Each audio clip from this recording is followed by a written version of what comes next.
Okay, today's sermon is on relationships, it's on boundaries, and it's on acceptance.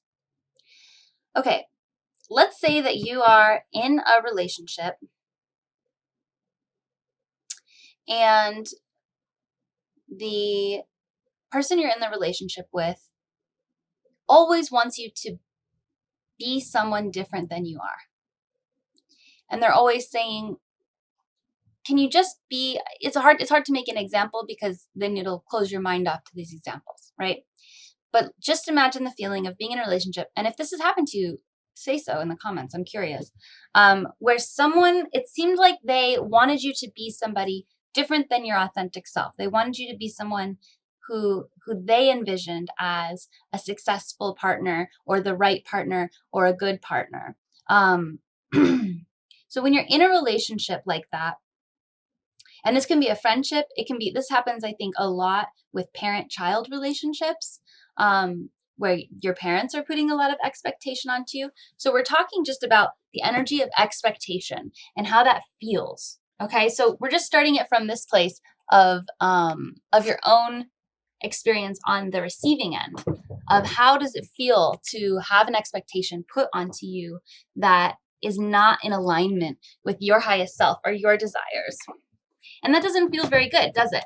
Sorry, I'm trying to get my chair rolled around. Okay, that doesn't feel very good. It feels very discouraging. And for a time, you might try to fulfill their expectation of you, and you might get exhausted by it. And you might feel like you're a bad person. You might feel like you're worthless. You might feel like you're a failure. You're going to feel all these negative emotions because you're not meeting up to someone else's expectations of what they think you should be. So this is something I want to talk about, and about our expectations of reality. Now think about it this way. Have you ever been in a relationship where somebody is just constantly letting you down, where they just keep dropping the ball? And you're like, this is ridiculous. My expectations are very reasonable for you, but you just keep messing up and you're really letting me down. If you've ever been on that side, then you understand both perspectives.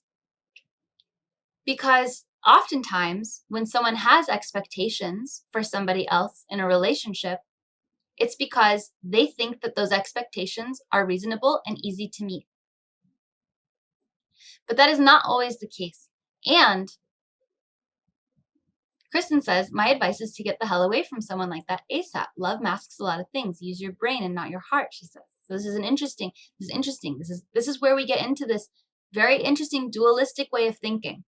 When it's happening to us and we feel like we're letting somebody down, it's this horrible negative cycle. And when it happens from us and we feel like someone else is letting us down, it's the same cycle. It's the same negative energy because we feel disappointment and they feel you're not escaping the energy in this case. This is a cyclical thing. Both people are feeling negative. So if you're with somebody, if you're in a relationship with somebody, and there's a fundamental incompatibility in this way, where one of you is not matching up to the expectations of the other one, there's two options, maybe three. Let's figure it out. The first is to set boundaries and just to leave that situation and to just be like, okay, this is not working for me. I am piecing out. I'm not the person you need me to be. You need to go find that. Or you're not the person I need you to be. I'm going to go find that.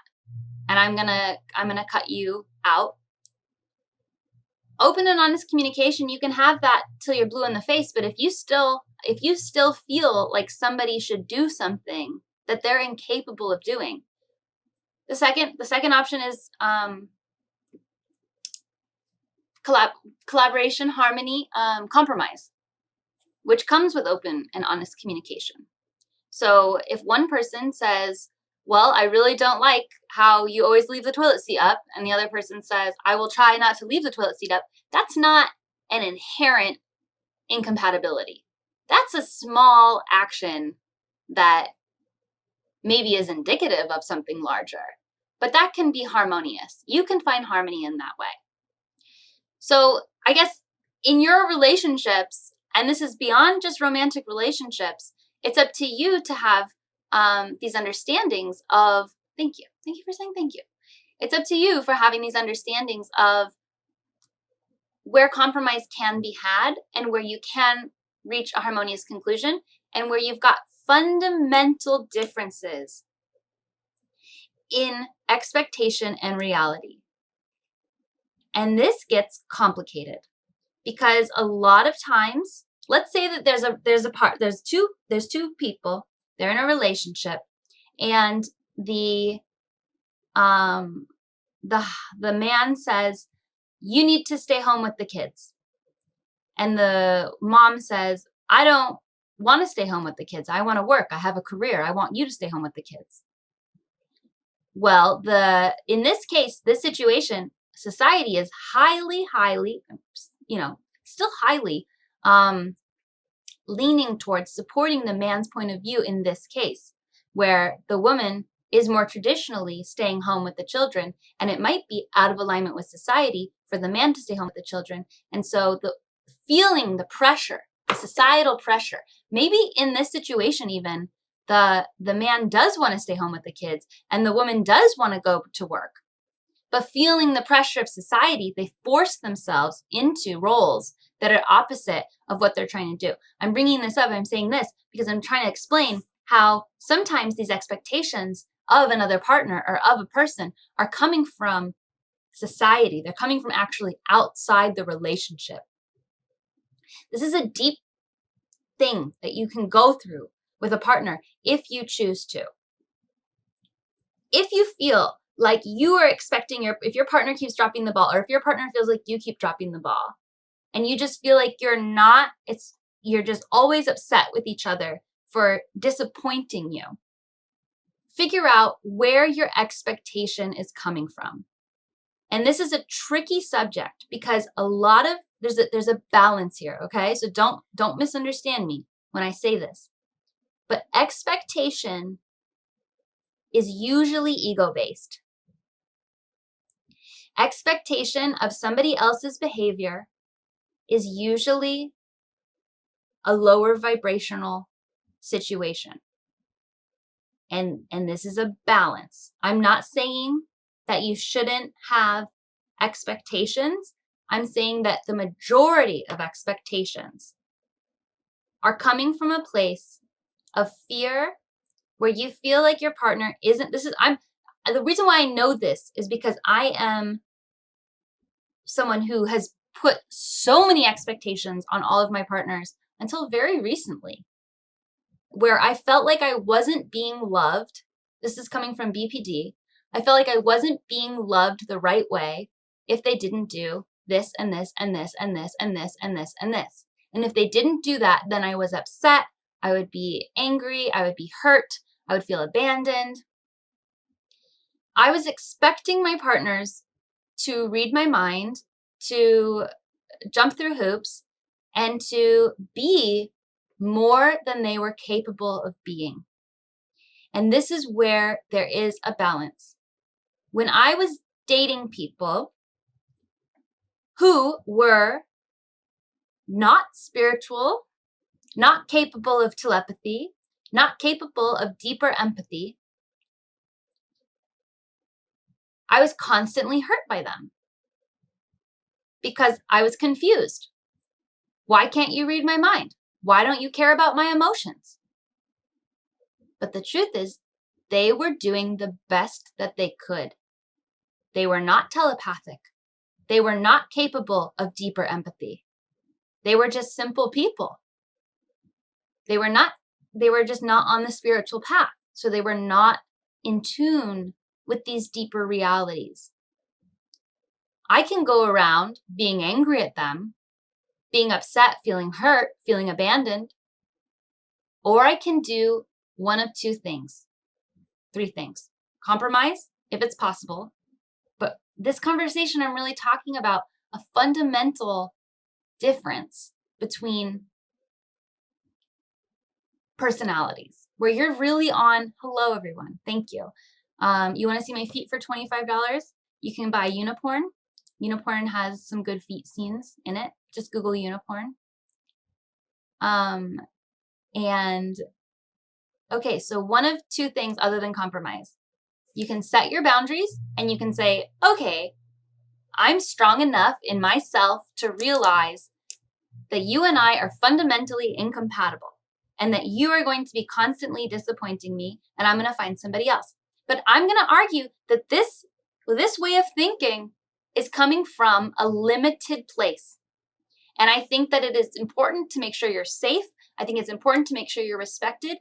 But I think the highest possible reality is one where you really don't have to do this. And I'm going to explain why. If someone's mistreating you and you're out of alignment and you don't want to be with them, I'm not saying don't be with them. But I'm going to talk about a nuance here, which is that you like somebody and you like spending time with them and you're in a romantic relationship and you give yourself, society gives you two choices, which is to stay with them or to break up. And I don't think that that is healthy in all cases. In many cases it is. You don't need to date losers. Don't date losers. If you realize someone's a loser and you don't want to be around them anymore, don't date them. But I'm talking about a situation where you've got somebody who you really care about or who you really get along with or who you have good something or another. And your choices are to either not have them in your life at all, because most of the time people don't even allow themselves to be friends with their exes, or to stay with them. And that can be a really scary and stressful place to put yourself in, because you're like, well, I like how we do this and I like how we do this, but I don't like how we do this. And it's this big like pros and cons situation in your head. But I feel like it's coming from a place of fear and limitation. It's coming from a monogamous mindset. I don't think that monogamy is inherently limiting. I don't think that monogamy is inherently restrictive, because many people are in alignment with monogamy and that suits them and that works really well for them. But this idea of enforced monogamy, of expected monogamy, of societal expectation of monogamy onto people creates a dynamic where what fairy tale alchemy is using, to use these words, very all or nothing. So I want to just talk about this idea of acceptance, of accepting where someone is. Instead of, if someone's letting you down and they're just incapable of meeting your expectations, the highest possible thing you can do is say, I see that you are doing the best that you can. And you can rearrange your own life around that expectation, around that knowledge of the fact that they are doing the best job that they can do in their entire life. And you can send them love and acceptance. So when someone's letting you down and you see that and you say, okay, I know you're doing the best that you can, then it's time for you to analyze, what is it that you like about your relationship? What is it that you don't like? What is it that you truly value? And how do you work around that expectation instead of incessantly putting it onto people, instead of incessantly saying, you're disappointing me. Why don't you do it better? Why don't you do it better? You step back and you say, okay, I accept that this is where you're at. I accept that this is how you are. You can choose to change. That's up to you. It's not up to me. I can't make you change. I accept you for where you're at. I am going to figure out a way to organize my life around your expectation, around my expectation of you, my new expectation of acceptance, so that we can be more harmonious. The goal is harmony. Okay? The goal is respecting each other's reality and being harmonious. So where does polyamory come into this? Polyamory is a practice of approaching relationships, if done in a certain way, where you can accept each person where they're at. When you are experiencing a new relationship or any relationship where you're going into a relationship and there's conflict, but it's not real conflict. It's just difference of reality. So in my experience in the last few months, I've dated people who have a different pacing. They have different timing, like their expectation of how soon and how often we see each other is different than my expectation. And at first I was really hurt. I was like, oh, this person doesn't want to see me very often. What's wrong with me? And I went into this spiral, I went into this thing. And then so it's a two-way thing. It's like, I'm putting the expectation onto them. I'm like, why don't you want to see me more? And they're feeling bad. They're like, I just don't want to see you all the time. Like, I have other things going on. And then I'm feeling like negative. It's like negativity on both sides. But when you step back and both people can say, hey, I understand that you like to move at a faster pace. I understand that you like to move at a slower pace. And when you respect each other from that space, when you're putting all of your energy into one single relationship, it can be really hard. It can be harder to do this. That's why I'm talking about polyamory. When you're like, okay, you're the one, and you're going to do everything for me. You're going to be every possible like need that I have in a relationship, sexual, emotional, everything. That's a lot, especially when there's two people who may or may not be seamlessly compatible. And the more we vary our interests and the more that we dive into information and unique information, we're all exposed to incredibly unique information, we become more and more different from each other. And that's beautiful because it means that we're going to be all more and more unique, but it makes relationship compatibility a little more difficult. So let's use this advice that Spencer says. His 17-year-old niece, her boyfriend cheated on her and blocked her while seeing someone. So in this case, this girl is dating a guy and he's cheated on somebody. Okay, expectations of monogamy, of monogamous sexual behavior are very difficult for a lot of people. Cheating is rampant. Lots of people cheat. When people cheat, we see it as a betrayal. We see it as a feeling that we are not loved, and we feel it as a feeling of lack. When you're coming at relationships from a higher place and you have honesty and acceptance, and two people come into a relationship, and when you're 17, there's gonna be a lot to learn here. Sometimes people are just rude. Sometimes people are just assholes. In that case, step away, set your boundaries. But if you see that someone has a sexual drive or a desire to explore outside of your own relationship, there is the option of accepting that. And there is the option of being supportive. Because whatever your partner does to grow, whatever your partner does to become happier and more fulfilled, and they learn from their experiences, the way I see it is like when my partners have love in their life, it makes them more loving. It makes them happier. It fulfills them and it fulfills me too. It creates an entire structure around us of love. When you're telling your partner, no, you're not allowed to see other people, who's that girl on your Instagram, don't watch porn, whatever else, and you're just jealously guarding your partner's attention, that's going to breed animosity, that's going to breed resentment, and that's going to create this exciting taboo, potentially, of cheating. I'm not saying people are incapable of being monogamous if they feel this way. There's a lot of people who have repressed their desires so that they can be monogamous, and there's great reward that can come from that. But it really comes down to raising the vibration of your relationship so that you can be communicative about your desires and accepting of them. It takes great strength, incredible strength if you're going to take this route. It's about accepting your partners for where they are.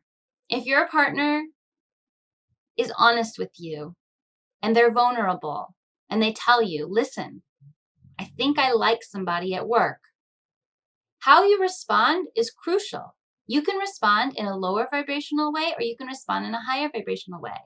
You can say, who is she? I'm going to fight her. I want you to quit your job. Don't you dare talk to her. Give me your Instagram. I'm going to message her. Okay, what good is that going to do you? Is that going to create harmony in your relationship? Is that going to create abundance in your relationship?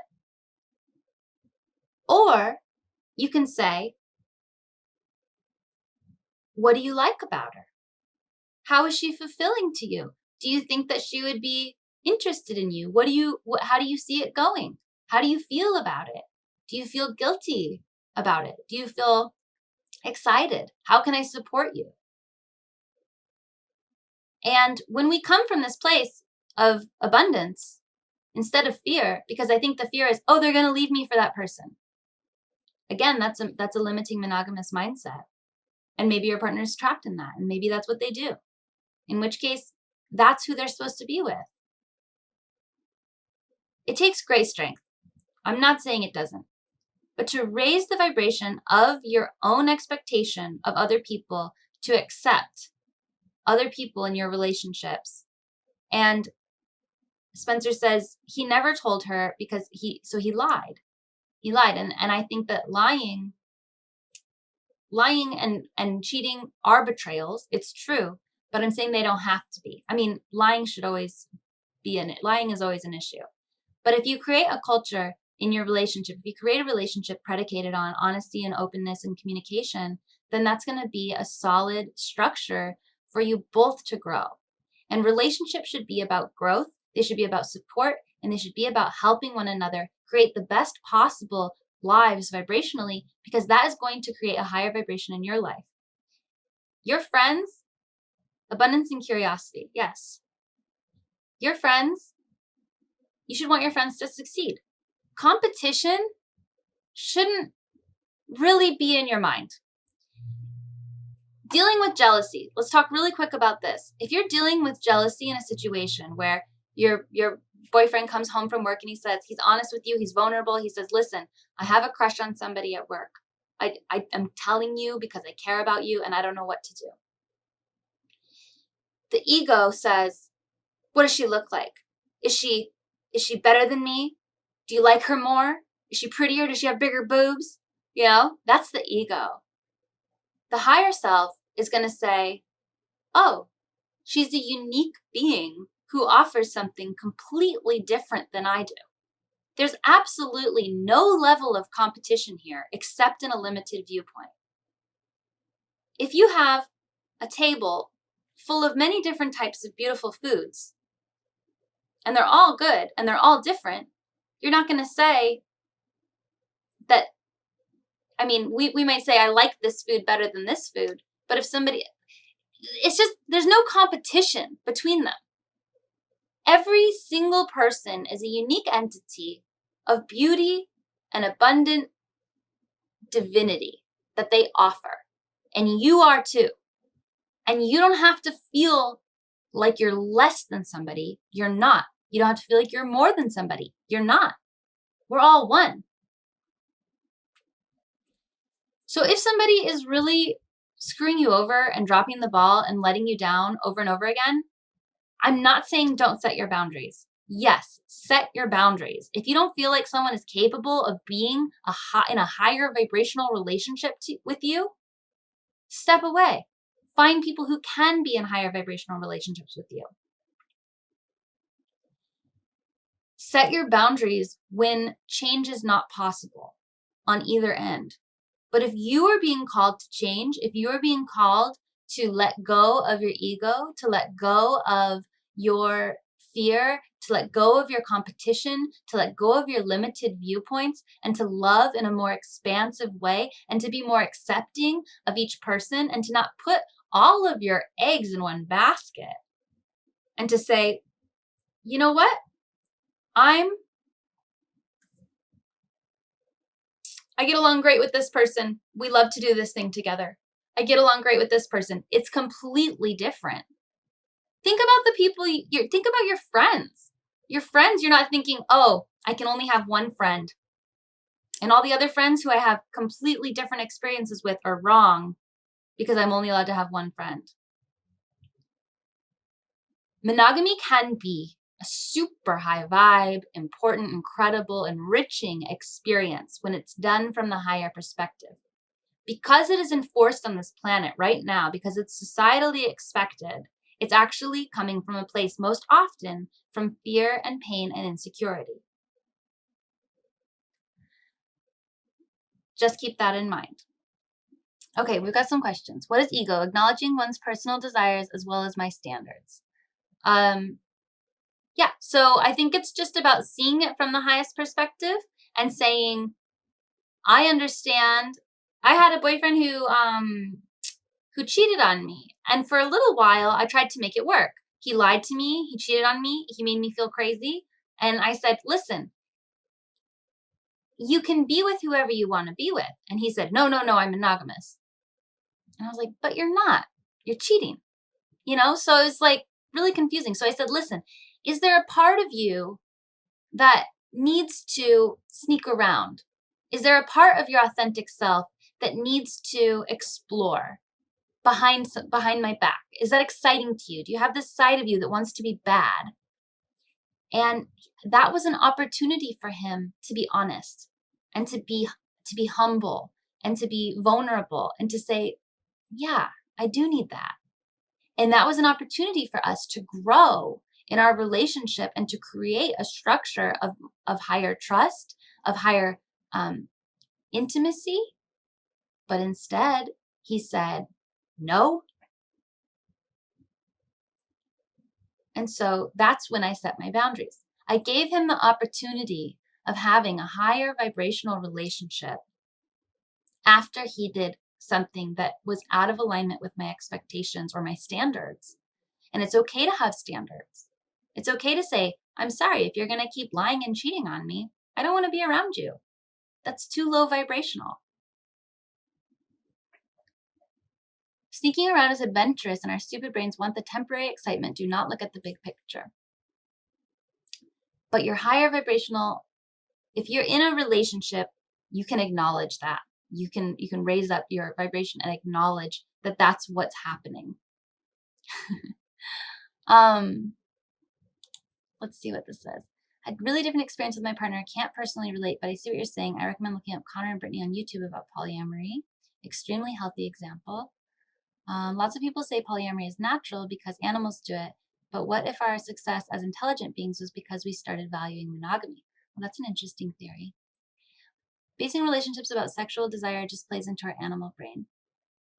Yeah, well, but sex is important, right? Like, maybe you're with somebody and you're not sexually satisfied with them, but you love being close to them. You love sleeping next to them every night. You love waking up with them. You love making breakfast and dinner with them, but you desire something different sexually.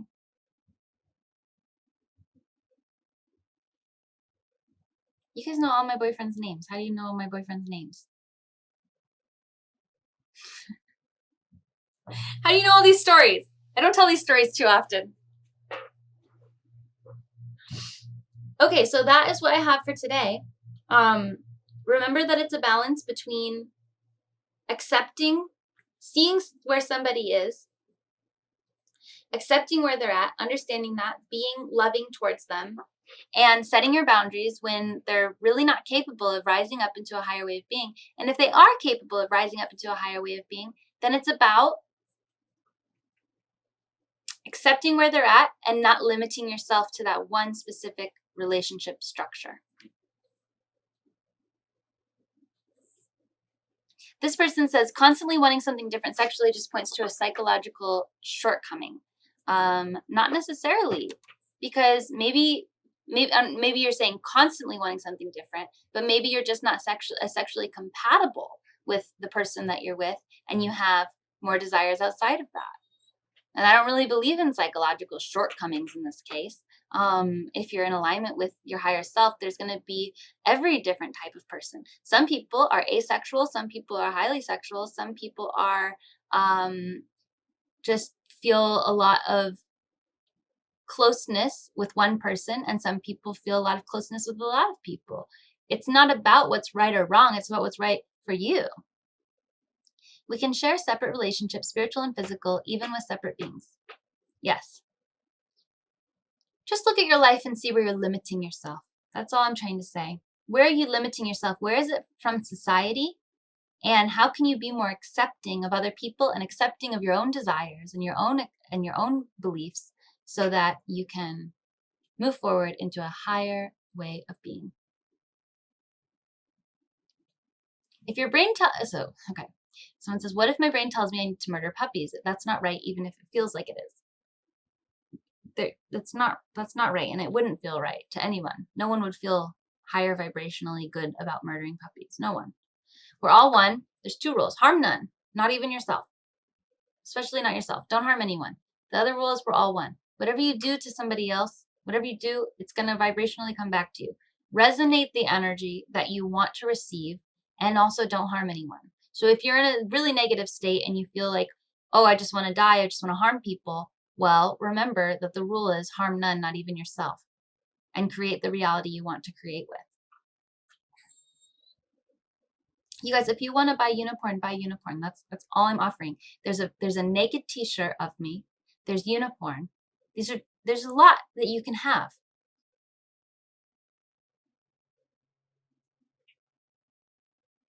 I'm not saying nobody would hurt animals. I'm saying nobody would feel good vibrationally hurting animals. I feel like that is a corruption of fear and pain on some level. All right, you guys, I'll see you next week. Thank you for joining and being so participatory. I love it. Love the conversation. This is Unichurch, not Unicorn. True. We did start Cam Church on My Free Cam, so it is. I do forgive the convolutedness of the two being conflated. Okay, Uni bless, Uni